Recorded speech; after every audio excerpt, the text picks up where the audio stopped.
டெல்லியில் நடைபெறும் காவிரி மேலாண்மை ஆணையம் கூட்டத்தை ஒத்திவைக்காவிட்டால் 29ஆம் தேதி நாகையில் விவசாயிகள் போராட்டம் நடத்த இருப்பதாக தெரிவித்துள்ளனர்.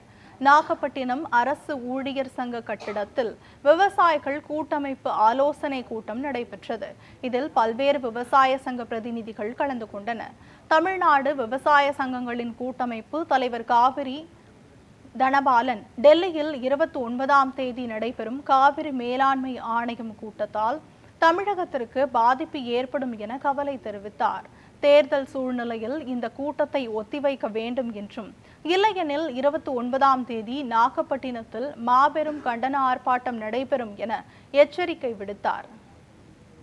காவிரி நீர் மேலாண்மை ஆணையத்தினுடைய 50வது கூட்டம் டெல்லியில நடக்க இருக்குது.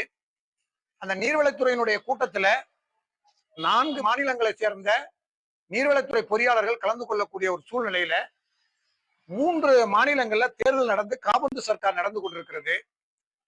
இருக்கக்கூடிய அலுவலர்கள் தான் இப்ப இருக்காங்க.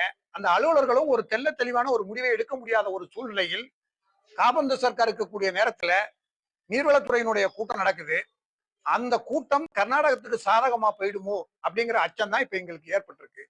ஏற்கனவே உச்சநீதிமன்றத்தினுடைய தீர்ப்புக்கு முரணாக கர்நாடகம் தன்னுடைய நிதிநிலை அறிக்கையில மேகதாட்டுல அணை கட்டுவதற்கான நிதியை ஒதுக்கி இருக்கிற இந்த சூழ்நிலையில இந்த கூட்டம் ஒட்டுமொத்த தமிழ்நாட்டுக்கு ஒரு மிகப்பெரிய எதிரான கூட்டமா மாறும் அப்படிங்கிறத கருத்தில் வச்சு தேர்தல் முடிவு தெரிவித்த பிறகு நடக்கக்கூடிய கூட்டமா இதை மாத்தணும் அப்படிங்கிறது தான் இந்த மத்திய நீர்வளத்துறையினுடைய திருவுறுத்தி நம்ம ஒரு கோரிக்கை வைக்கிறோம். இதை மீறி அவங்க நடத்தினாங்கன்னு சொன்னா வருகின்ற 29ஆம் தேதி நாகப்பட்டினத்துல ஒரு பெரிய திரளான ஒரு கண்டன கூட்டம் அந்த காவிரி நீர் மேலாண்மை ஆணையத்துக்கு எதிராக